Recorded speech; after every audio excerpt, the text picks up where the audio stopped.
Hello everyone, कैसे हो आप। आशा करता हूँ आप सभी घर पे होंगे, सुरक्षित होंगे और आपकी पढ़ाई भी अच्छे से चल रही होगी।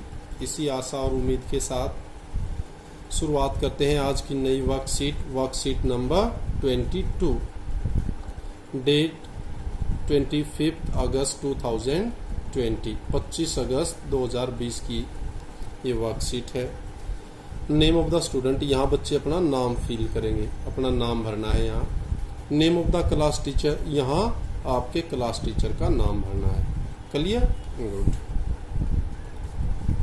सब्जेक्ट इंग्लिश और क्लास 9, 9वीं कक्षा की वर्कशीट नंबर 22 है ये, और ये 25 अगस्त की वर्कशीट है। आगे कंप्रीहेंशन पैसेज क्या है? कंप्रीहेंशन पैसेज की ये एक्टिविटी। कंप्रीहेंशन का मीनिंग बहुत बार करवा चुके हैं और बहुत सारे हम पैसेज भी कर चुके हैं।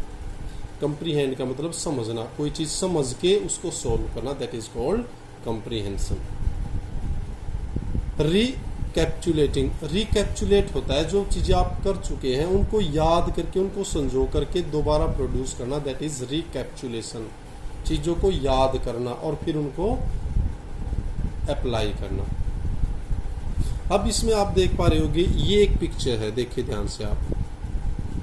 पिक्चर है, कोई ना कोई साउंड बजाई जा रही है, ये देखें इंस्ट्रूमेंट है, म्यूजिकल इंस्ट्रूमेंट। Clear, good. और ये दूसरी पिक्चर आप देखें, रास्ते दिखाई दे रहे हैं। एक रास्ते पे घास है, इस तरह जा रहा है। एक रास्ता बिल्कुल ट्रोडन वाई है जहाँ पर लोग मोस्टली आते जाते रहते हैं। दूसरी ये picture.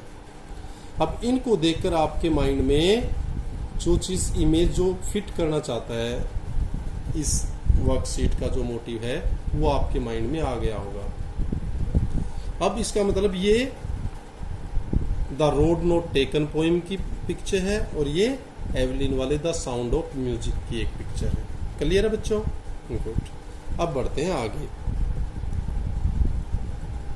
Look at the pic 1 and answer the following questions. इस फर्स्ट पिक को देखना है और फिर इनके आंसर देने हैं। देखें अब क्या है। Who is the lady in the pic 1? Pic 1 में जो लेडी दिखाई दे रही है ये कौन है? कौन है बताओ? सीधा मेरे को बताना भी नहीं पड़ेगा। क्या है? Evelyn Glenny. क्या है? एवलिन ग्लेनी, और कोई भी लेडी नहीं है। क्लियर, नेक्स्ट देखते हैं। What is she trying to do in the pic 1? Pic 1 में वो क्या करने का प्रयास कर रही है? क्या कर रही है बताओ? कुकिंग कर रही है? No. Singing? No. Dancing? No. क्या कर रही है? Playing a musical instrument. एक म्यूजिकल इंस्ट्रूमेंट को बजा रही है। प्ले खेलना भी होता है, प्ले बजाना भी होता है। क्लियर है बच्चों, गुड। आगे बढ़ते हैं। Third, Evelyn is the most sought after. क्या वो सबसे ज्यादा खोजी जाने वाली, सर्च की जाने वाली, क्या multi of the world with a mastery of some 1000 instrument. कि वो सबसे ज्यादा खोजी जाने वाली है पूरे के पूरे संसार की, और उसकी लगभग 1000 इंस्ट्रूमेंट के ऊपर मास्टरी है। एक दो नहीं, कितने? 1000 इंस्ट्रूमेंट। और अब ये क्या कहोगे आप? मल्टी मिलीनियर, पैसे वाला जो अरबपति करोड़पति। नो। लिंग्विल, जो अलग अलग भाषाएं जानता है। नो। नेशनल, राष्ट्रीय। नो। तो क्या है? परक्यूशनिस्ट। क्या है बेटो? परक्यूशनिस्ट। तो सी इज मल्टी परक्यूशनिस्ट। जो संगीत, जो अलग अलग इंस्ट्रूमेंट बजाते हैं, those are called percussionist. Clear, good. Next बढ़ते हैं आगे। Fourth, she is an to the million of people who get by her determination. अब क्या इसके मतलब? दो ब्लैंक है, 1 2। इसका मतलब एक पेयर है, और कौन सा पेयर सूट करेगा? वैसे देखो बेटे, अगर जहां पे इज ये ए एन मिल जाए, एन एन, तो सीधा ढूंढने की जरूरत क्या है कि वो चीज भरेंगे आप जिसकी आवाज स्वर से शुरू होती है, जो वोवल साउंड से शुरू होता है। और सीधा वोवल साउंड से एक ही वर्ड है इसमें, देखो कौन सा शुरू हो रहा है? Inspiration and inspired. बताओ, समझ में आया नहीं? ये तो वो तरीका बता रहा हूँ कि आपने पढ़ा ना भी होगा तब भी आप बिल्कुल फिट लगाएंगे निशान, क्योंकि एन आ गया और किसी के साथ एन नहीं आएगा, केवल जो वोवल साउंड से जो वर्ड शुरू होता है। इसका मतलब ये जब आ रहा है तो इसका मतलब ये दोनों फिट है। ये एक तरीका है। और वैसे भी देख लो, happiness, she is an happiness to million of people who, अब एन आएगा ही नहीं किसी के साथ, खुशी या खुश, मोटिवेशन, मोटिवेटेड, नो, तो ये करेक्ट है। एन देखते ही वोवल साउंड वाला वर्ड देखना है। क्लियर? गुड। नेक्स्ट देख लेते हैं, road not taken is a. Road not taken क्या है? क्या है ये आप पढ़ चुके हो, पोइम।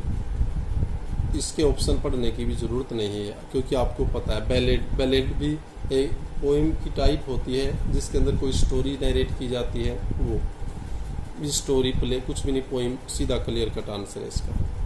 नेक्स्ट, वैसे आप जब ये एमसीक्यू कर रहे होते तो चारों ऑप्शन देखने होते हैं, लेकिन ये तो क्लियर कट पता लग रहा है। यहाँ एन आ गया तो एक ही है इसका जो शूट करेगा। यहाँ क्या है? पोइम।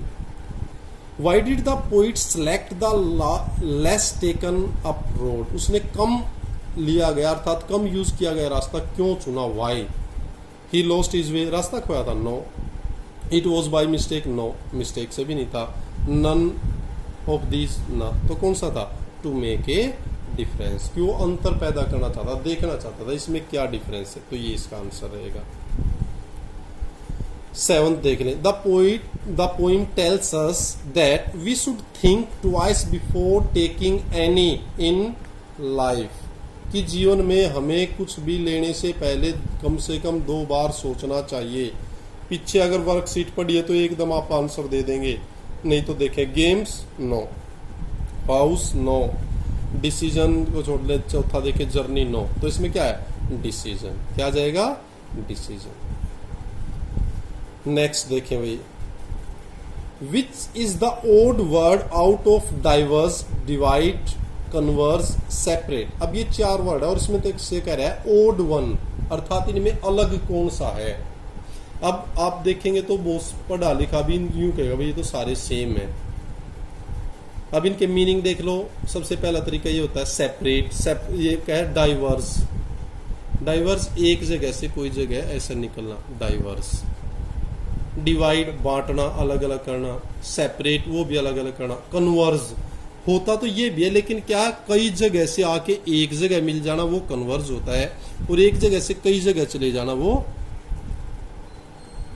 डाइवर्स होता है। तो यहाँ क्या है? सेपरेट। यहाँ पर अलग कन्वर्ज है, क्योंकि सेपरेट का मीनिंग, डिवाइड का मीनिंग और आपके डाइवर्स का मीनिंग सेम है। इसके अंदर एक ही अलग है, वो है डाइवर्स।